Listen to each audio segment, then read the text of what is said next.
we had a question. How do I improve my thyroid function?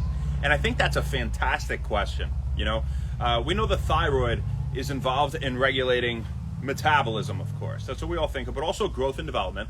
So let's quickly go through, how thyroid hormones produce, because this is not an endocrinology course. And let's talk about problems we run into with low thyroid hormone levels, and how we can make sure that doesn't happen to us naturally, right? Too high amounts of thyroid hormone can also be an issue, but this video is dedicated to making sure that naturally you're getting the nutrition and making the lifestyle modifications necessary to have ample amounts of thyroid hormone to optimize your metabolism, growth, and development, right? So when we talk about the production, well, we have thyrotropin releasing hormone, TRH, that's produced in the hypothalamus. As you know, it's a center for many different nuclei that produce many hormones, right? And then that goes to the pituitary down the hypophyseal trunk, and it says, okay, you're going to make some thyroid stimulating hormone. And the pituitary then tells your thyroid, in simple, we have stimulation now for you to produce thyroid hormone. Bada bing, bada boom. Does it end there? No, unfortunately, there's a little more to it. So the thyroid hormone, your thyroid, then produces T4, T3, RT3, calcitonin. We're not going to talk about calcitonin, lowers calcium levels, whatever, if you're curious. But T4, T3, RT3, what the hell is that? T4 is the inactive form of thyroid hormone, and most of what your thyroid makes directly is T4. Okay, then about 7% of what it makes is T3, that's the active form. And RT3, reverse T3, is completely inactive, right? And so what it has to do now, does your body, to produce thyroid hormone itself, to make more T3, that's the active form, is it has to convert T4 to T3. So where does that happen? 60% of that occurs in the liver, okay? Another 20% occurs in the gut, and some of that happens in your muscles and kidneys, right? So you can probably guess that it's really important to have the nutrients that are essential for thyroid hormone formation, and also to have good gut health and to have very good liver health, right? And so, since that's where all this conversion's happening, right? And it makes a ton of sense. So what are some things that can reduce the conversion, before we get into any of that, right off the bat, of T4 into T3? So in other words, we'll refer to this as producing less active thyroid hormone. What can cause that to happen? Well, poor liver health, poor gut health, of course, and stress are three really big ones. Not getting enough of the nutrients that are required for thyroid hormone formation, and just not eating enough, right? So these are five of my biggies when it comes to thyroid hormone production, right? So if we can kind of correct all of those and exercise a little bit and avoid processed foods and things like that, then bada bing, bada boom, right? So in short, you want to eat some more meat and fish and have some Brazil nuts. Those will give you all the nutrients that are necessary for thyroid hormone formation. So what are they, right? What are they, and what's going on here with the stress and all this kind of crap, and how's this stopping us from having active thyroid hormone, right, and lowering thyroid hormone levels in the body? Well, our major nutrients that we're looking at here involved in the formation of thyroid hormone are iodine, of course, tyrosine, and iron. Now, involved in the conversion of T4 to T3 are also iron. It's involved in both. Selenium and zinc, right? So the reason I said meat and fish is because it has iron, iodine, tyrosine, and zinc, right? All right there. So only one we're missing is selenium, and that's why I said Brazil nuts. 3 of those in a day, just 3, is enough to give you your daily amount of selenium. So bada bing, bada boom, right? So that's in short what you'd want to do in terms of diet and nutrition, in terms of getting the things that are going to help to form your thyroid hormone. Now, in terms of optimizing liver health, that might be important, right? Optimizing gut health, being less stressed, exercising, even cold exposure, which we'll talk about in a second, and avoiding processed foods. These are all things that help to give you healthy levels of thyroid hormone. So when it comes to liver health, what can we do? Well, we said about 60% or most of your T4 is converted to T3, active form of thyroid hormone, in the liver, right? And so we need to maintain optimal liver health. And so we would love to not have alcohol, of course. We would love to have things like garlic, onion, other things in the onion family like leeks, things in the ginger family like turmeric are great, beets are great, eggs, apples, cinnamon, all that kind of stuff is just great for your liver. Artichokes are great too. right? So, you know, we love all that kind of stuff. Those are some of my top foods for liver health, okay? Now, obviously, like we said, avoiding alcohol, you don't want to be smoking, all that kind of crap. That goes without saying, right? You knew Wen Wellness would tell you that. So liver health, so gut health. So when it comes to gut health, we know soluble fiber. We know. So what's the issue here if you have poor gut health? Well, you can't absorb all the nutrients that are involved in the formation of thyroid hormone. And you can eat as much iodine and zinc and selenium and tyrosine and iron as you want, but if you can't absorb them properly and utilize them, and they're not bioavailable, meaning they don't reach systemic circulation to have this effect of helping to produce thyroid hormone, well, they're not going to do you all that much good, you guys. So optimizing gut health is fantastic for so many reasons and really essential to me.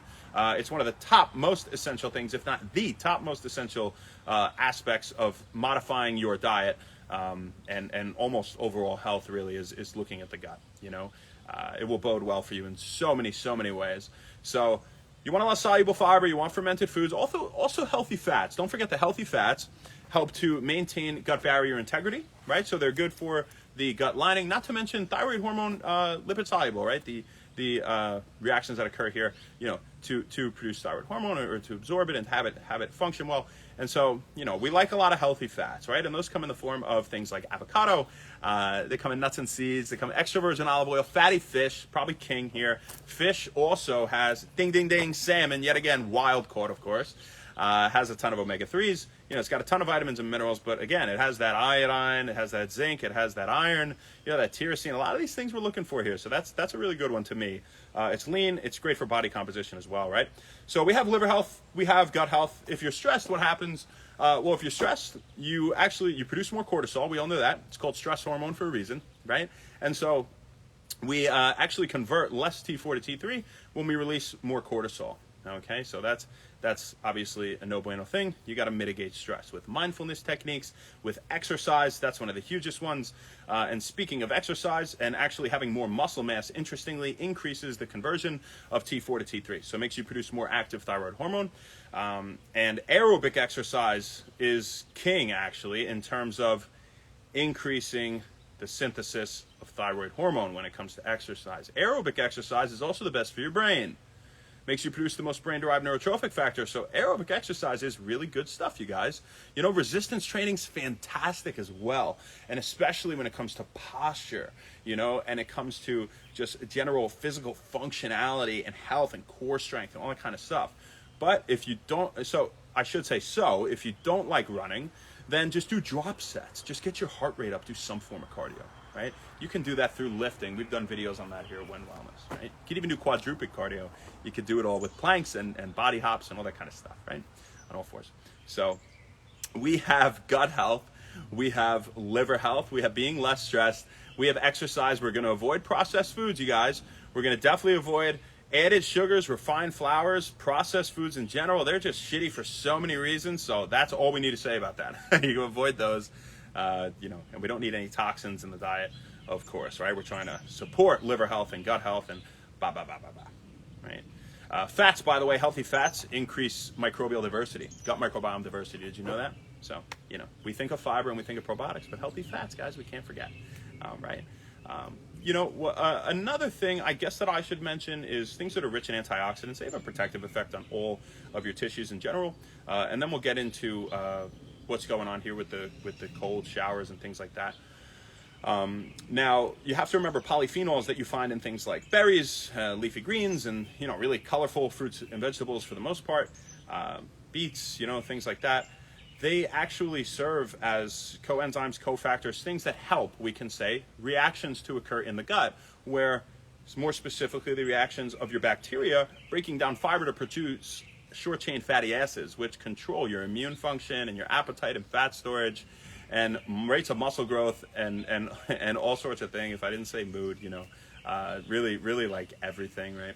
So, you know, super important to have high levels of SCFAs as well, right? So those antioxidants, they're also great, okay? But if you have, you know, purely plant-based, vegan diet, you might be at a slightly higher risk for hypothyroidism, not having enough thyroid hormone. And again, too much could be an issue too, but this is about making sure you get enough from the diet. And so, you know, what can happen, by the way, if this happens to you, you get fatigue, weight gain, you're moody, right? If you have low levels of thyroid hormone. So that's kind of what this person looks like. They're like, pissed off, upset, whatever, anxious. So lastly, cold exposure. So that actually stimulates the release of thyroid hormone from the fat cells in your body, brown adipose tissue. That's your mobilized form of fat. That's the type of fat that's ready to burn up. You know, your body converts white fat to brown fat when it's ready to use it all up and burn it. And so we love to have more brown fat than white fat. And, you know, it's going to do that is cold exposure, help to, you know, boost your metabolic rate and help your body to try to stay warm, right? We've talked all about this, and reduce inflammation and whatever. So it's something else that could be useful. It's more of an adjunct. I would say nutrition first. Definitely that, less stress, exercise. You know, it's like beating a dead horse here, guys. We talk, and you know what? This is, and liver health and gut health. I would say those are like our big heavy hitters here in terms of thyroid function, right?